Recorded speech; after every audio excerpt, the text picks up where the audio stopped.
Hello guys, welcome back to Sneha audio novel channel. நான் உங்கள் RJ Sneha. இன்றைக்கி நம்ம பார்க்க போகிற கதை ஆதித்யனின் ஆயுள் கதியவள் எபிசோட் 35.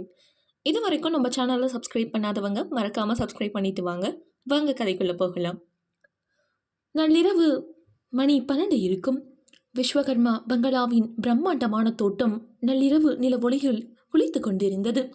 குளிர்ந்த காற்று வீசிக்கொண்டிருந்தாலும் ஆதியின் மனதில் அமைதி இல்லை. அவன் தன் கைகளை பாக்கெட்டுக்குள் நுழைத்து கொண்டு புல்வெளியில் மெதுவாக உலாவிக் கொண்டிருந்தான். அவனது சிந்தனை முழுவதும் வினய் மற்றும் தாரணியை பற்றியே இருந்தது.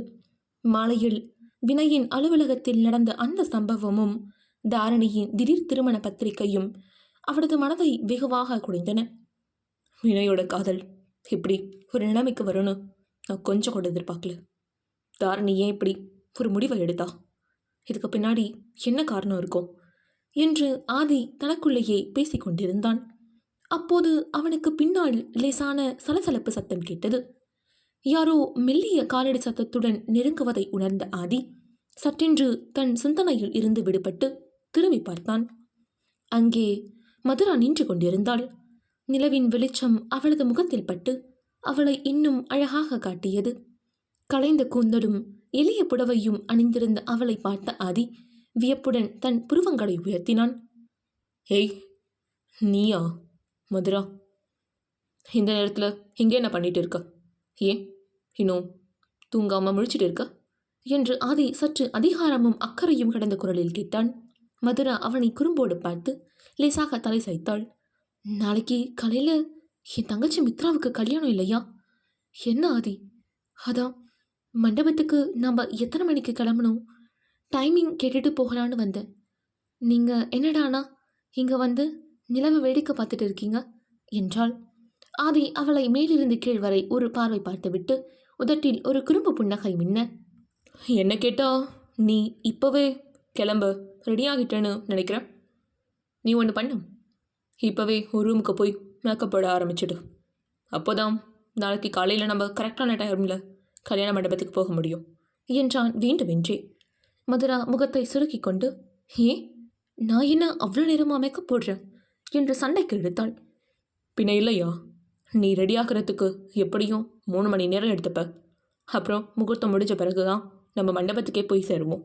அதான் சொன்னேன், இப்போவே ஸ்டார்ட் பண்ணிடு என்று ஆதி அவளை மேலும் வம்புக்கு எடுத்தான். ஹலோ, நான் ஒன்றும் அவ்வளோ டைம் எடுத்துக்கிறது இல்லை, ஓகேவா? சும்மா என்னை கிண்டல் பண்ணாதீங்க என்று மதுரா தன் அழகான பெரிய கண்களை உருட்டி ஆதியை முறைத்து பார்த்தாள்.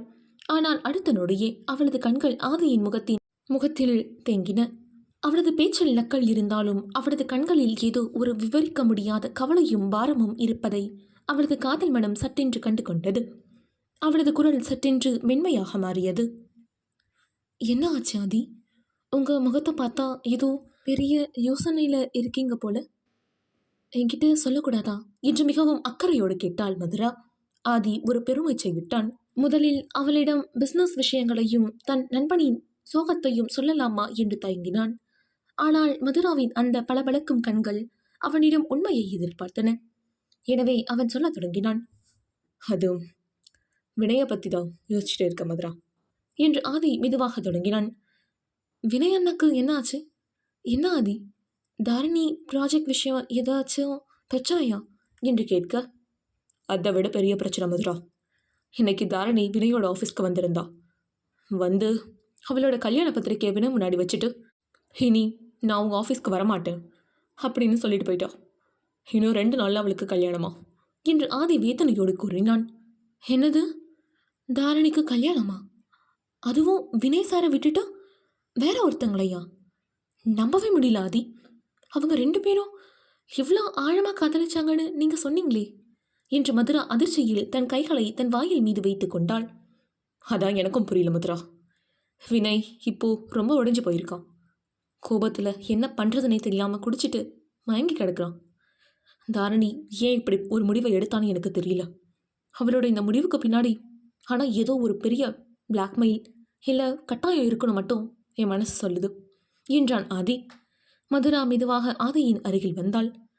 அவனது கவலையை போக்க நினைத்து அவனது கையை பற்ற தன் கையை நீட்டினாள். ஆதி, கவலைப்படாதீங்க. வினய் சார் தலையில் தாரணி அக்கான்னு எழுதியிருந்தா அதை இந்த உலகத்தில் எந்த சக்தியாலும் மாற்ற முடியாது. உண்மையான காதல் எப்பவுமே தோக்காது ஆதி. வினய் சாருக்கு நல்லதுதான் நடக்கும் என்று ஆறுதலாக கூறினாள். அவளது வார்த்தைகள் ஆதியின் மனதில் சற்று நிம்மதியை தந்தன. ஆதியும் லேசாக தலையசைத்தான். நீ சொல்றதும் சரிதான் என்றான்.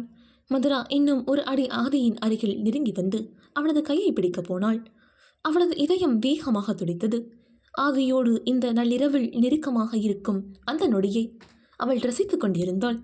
ஆனால் அவளுடைய கெட்ட நிறமோ என்னவோ, அடுத்த வினாடி ஆதியின் ஃபோன் அவனது பாக்கெட்டுக்குள் பயங்கரமாக அதிர்ந்தது. இருவரும் திடுக்கிட்டு விலகினர். ஆதி தன் ஃபோனை எடுத்து பார்த்தான். திரையில் ஏதோ பெயர் மின்னியது. ஆதி உடனே, மேக்னா. சொல்லு. மதுரா அந்த பெயரை கேட்ட அடுத்த கடமை அவளது முகத்தில் இருந்த அந்த அழகான புன்னகையும் காதலும் அப்படியே மறைந்து போனது. அவளது முகம் களிமண் பொம்மை போல வாடிவிட்டது. நெஞ்சுக்குள் ஒரு ஏமாற்ற புயல் வீசியது. ஆதி ஃபோனை ஆன் செய்து காதில் வைத்தான். சொல்லுங்க மேக்னா, என்னாச்சு? ஆமாம், அந்த ஃபைல்ஸ் எல்லாம் ரெடியாக இருக்கு.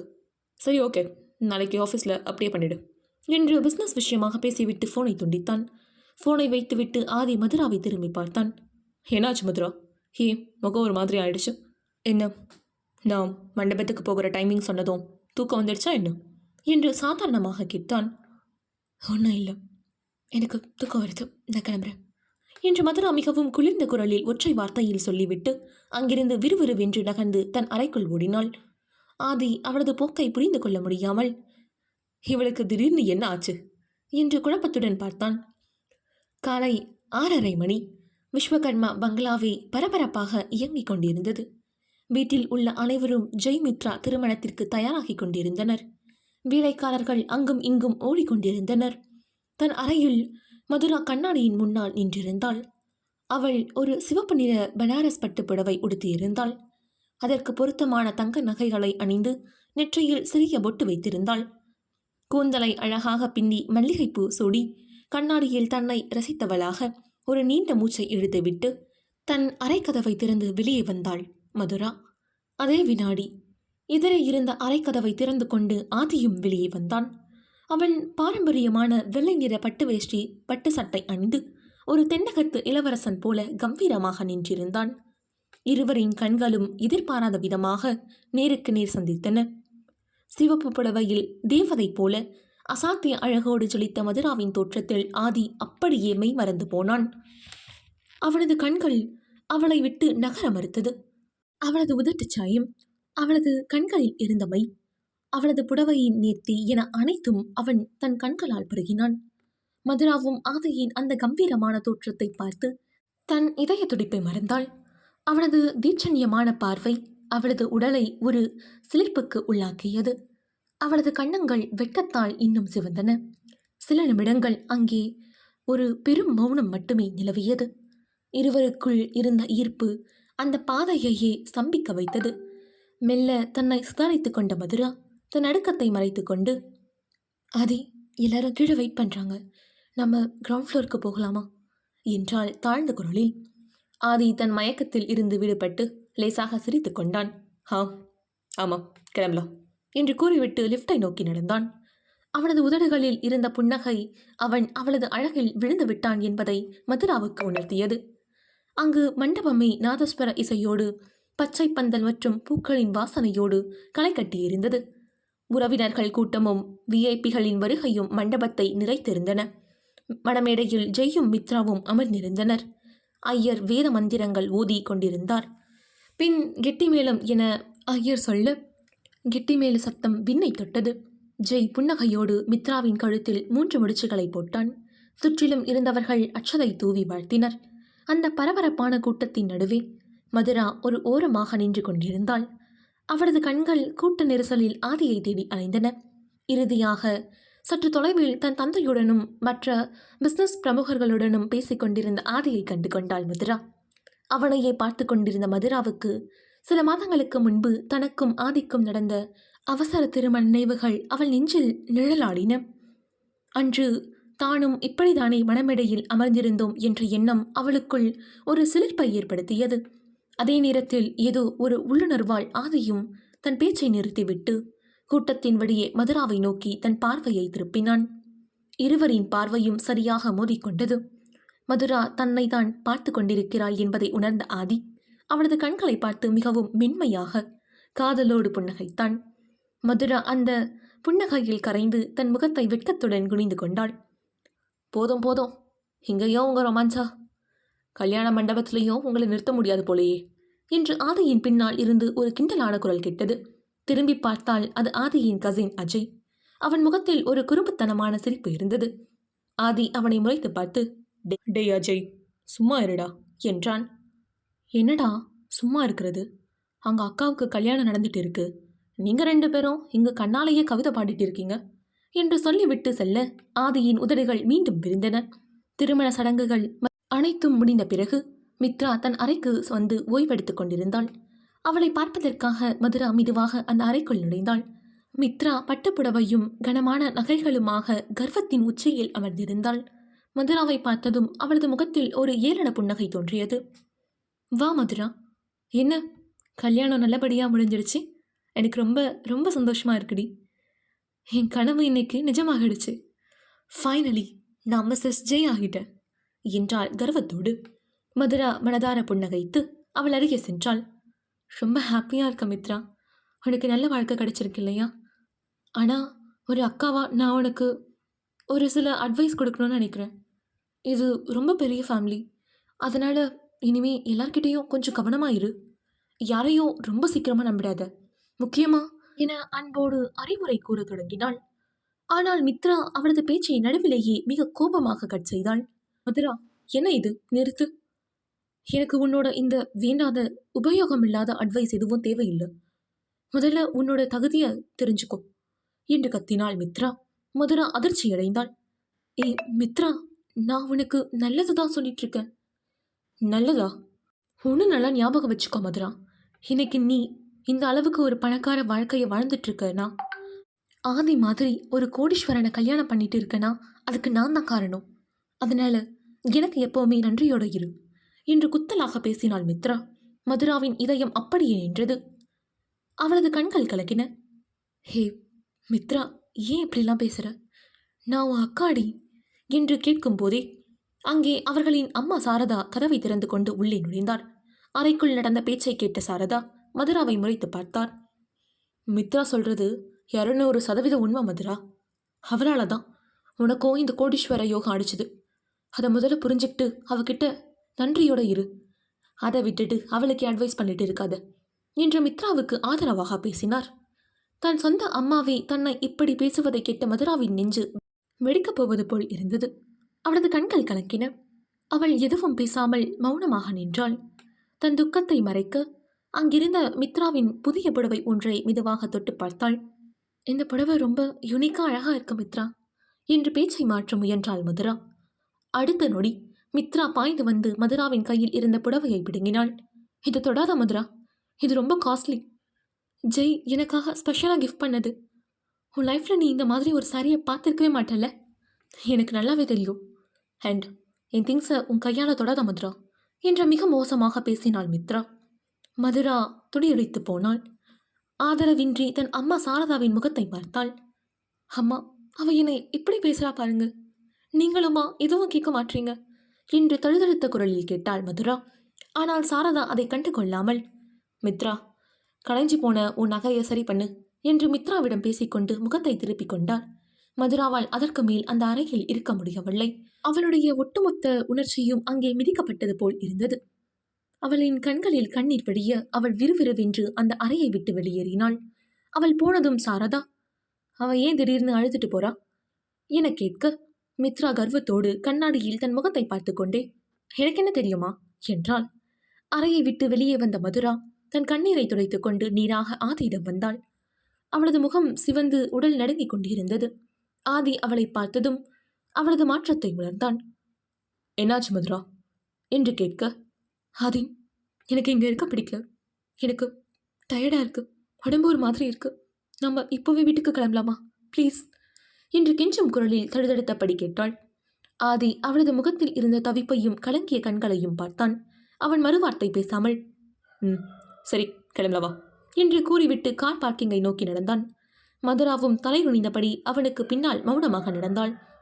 காரை எடுத்த ஆதி மண்டபத்தை விட்டு வெளியே வந்தான். கார் மெயின் ரோட்டிற்கு வந்து சில கிலோமீட்டர்கள் கடந்ததும் ஆதி சாலையின் ஓரமாக இருந்த ஒரு அமைதியான மரத்தடி நிழலில் காரை நிறுத்தினான். காரின் என்ஜினை அணைத்துவிட்டு ஆதி மதுராவின் பக்கமாக திரும்பினான். மதுரா, இப்ப சொல்லு, அங்க என்ன நடந்துச்சோ? யார் உன்னை என்ன சொன்னாங்க என்று மென்மையாக கேட்டான். மதுரா ஜன்னல் வழியே வெளியே பார்த்து கொண்டு மௌனமாக இருந்தாள். அவளது கண்ணங்களில் கண்ணீர் வடிய தொடங்கியது.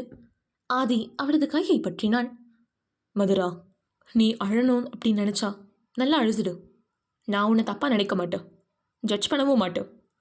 என்கிட்ட எதையாச்சும் ஷேர் பண்ணணும்னு தோணுச்சுன்னா முழுசாக சொல்லு, நான் உனக்காக கண்டிப்பாக அதை கேட்பேன் என்றான் மிகவும் கனிவான குரலில். அவ்வளவுதான்.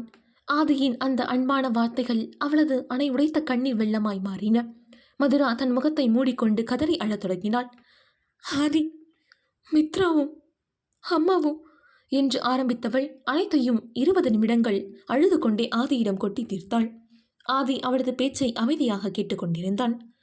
அவளது அழுகை மெல்ல குறைந்து அவள் நிதானத்திற்கு வந்த பிறகு ஆதி அவளை பார்த்தான். இப்போது ஆதி பேசத் தொடங்கினான். அவளது குரலில் ஒரு விசித்திரமான கோபமும் அதே சமயம் ஒரு பாரமும் தெரிந்தது. மதுரா, மித்ரா சொன்னதுல ஒரு விஷயம் உண்மைதான். அவள் அன்னைக்கு ஜெய் லைஃப்பில் வந்ததுனால தான் உனக்கும் எனக்கும் கல்யாணம் நடந்துச்சு. ஆனால் ஆதி அவளை நேராக பார்த்தான். அவனது கண்கள் கூர்மையாக இருந்தன. எனக்கு தெரிஞ்சு நீ எல்லாத்தையும் ரொம்ப சீரியஸாக எடுத்துக்கிறேன்னு நினைக்கிற மதுரா. மித்ரா ஒன்றும் சின்ன பொண்ணு கிடையாதே. அவளுக்கு அவளுடைய வாழ்க்கையை எப்படி மேனேஜ் பண்ணணும், வாழணும்னு சொல்லி அவளுக்கு தெரியும். யார்கிட்ட எப்படி பேசணும் நல்லாவே தெரியும். அதனால தான் அவள் உன்னோட அட்வைஸை வேணான்னு சொல்லி அவாய்ட் பண்ணியிருக்கா. இதில் ஒன்றும் தப்பு இல்லையே. இதுக்காக உட்காந்துட்டு நீ அழுதுட்டுருக்கிறது தான் எனக்கு வியடாக இருக்கு மதுரா என்று சொல்ல மதுரா அதிர்ச்சியோடு அவனை பார்த்தாள். ஆதி தனக்கு முழுமையாக சப்போர்ட் செய்து மித்ராவை திட்டுவான் என்று நினைத்தவளுக்கு அவனது இந்த நியாயமான பேச்சு ஏமாற்றத்தையும் ஆச்சரியத்தையும் தந்தது. ஆதி, நீங்களும்மா அவளுக்கு சப்போர்ட் பண்ணுறீங்க என்று கேட்டாள். ஆதி லேசாக புன்னகைத்தான். அவனது முகம் சற்றென்று கனிந்தது. ஓய், நான் அவளுக்கு சப்போர்ட் பண்ணலை, உனக்கு தான் சப்போர்ட் பண்ணிகிட்ருக்கா. நீ தேவையில்லாமல் மற்றவங்கள பேச்சையெல்லாம் கேட்டுட்டு உன்னை நீயே ஹர்ட் பண்ணிகிட்ருக்க. நீ ரொம்ப டிப்ரெஷனில் இருக்க மதுரா. முதல்ல அந்த டிப்ரெஷனில் இருந்து வெளியே வா என்றான் ஆதி. அவன் மேலும் தொடர்ந்தான். ஆனால் ஒன்று தெரியுமா, இன்னைக்கு நீ இந்த ரெட் கலர் பனாரஸ் சாரியில் ரொம்ப ரொம்ப அழகாக இருந்த தேவதை மாதிரி. எனக்கு இந்த வாடின அழுத முகத்தை பார்க்க பிடிக்கல. எனக்கு அந்த பழைய மதுரா மார்னிங் பார்த்தலையா எப்போவுமே சிரிச்சிட்டு இருந்த மதுரா, அவளை பார்க்கணும். ஸோ மேடம் இப்போது சிரிக்கலாமே என்றான் குறும்போடு. ஆதியின் அந்த திடீர் பாராட்டும் அவனது காதலும் மதுராவின் உதடுகளில் மெல்லிய புன்னகையை வரவழைத்தது. ஆதி சட்டென்று அவள் அருகே நகர்ந்து வந்தான். அவளது முகத்தை தன் இரு கைகளாலும் மென்மையாக நிமிர்த்தினான். அவளது காதோறும் இருந்த கூந்தலை ஒதுக்கிவிட்டு அவளது நெற்றியில் ஆழமான காதலும் உரிமையும் நிறைந்த முத்தம் ஒன்றை பதித்தான். மதுரா தன் கண்களை மூடிக்கொண்டாள். அவளது ஒட்டுமொத்த அழுகையும் வலியும் மித்ரா தந்த அவமானமும் அந்த ஒற்றை முத்தத்தில் கரைந்து காணாமல் போயின. அவளது இதயம் ஆதியின் காதலால் நிறைந்தது. ஆதி மெதுவாக விலகி மீண்டும் தன் சீட்டில் அமர்ந்து காரை ஸ்டார்ட் செய்து ஓட்டத் தொடங்கினான். இப்பொழுது மதுரா தன் நெற்றியை தொட்டு பார்த்தபடி ஆதியையும் மாறி மாறி பார்த்து கொண்டிருந்தாள். வெளியில் அமைதி நிலவினாலும் காரை ஓட்டி கொண்டிருந்த ஆதியின் மனதிற்குள் ஒரு பயங்கரமான புயல் வீசிக்கொண்டிருந்தது. அவனது கைகள் ஸ்டியரிங்கை இறுக்கமாக பற்றின. அவனது கண்கள் சாலையை பார்த்திருந்தாலும் அவனது ஆழ்மனம் வேறு எதையோ நினைத்து கொண்டிருந்தது. இன்று மதுராவிற்கு துணையாக பேசிய ஆதி ஒரு நாள் மதுராவிற்கு எதிராக நிற்பான். அன்று மதுராவின் நிலை என்ன தெரிஞ்சுக்கணும்னா மறக்காம ஸ்னேகா ஆடியோ நாவல் சேனலை சப்ஸ்கிரைப் பண்ணி எனக்கு சப்போர்ட் பண்ணுங்க. உங்களுடைய கருத்துக்களை கமெண்ட் பாக்ஸில் பதிவு பண்ணுங்க. இந்த எபிசோட் பிடிச்சிருந்தா மறக்காம லைக் பண்ணுங்க அண்ட் ஷேர் பண்ணுங்க. நன்றி.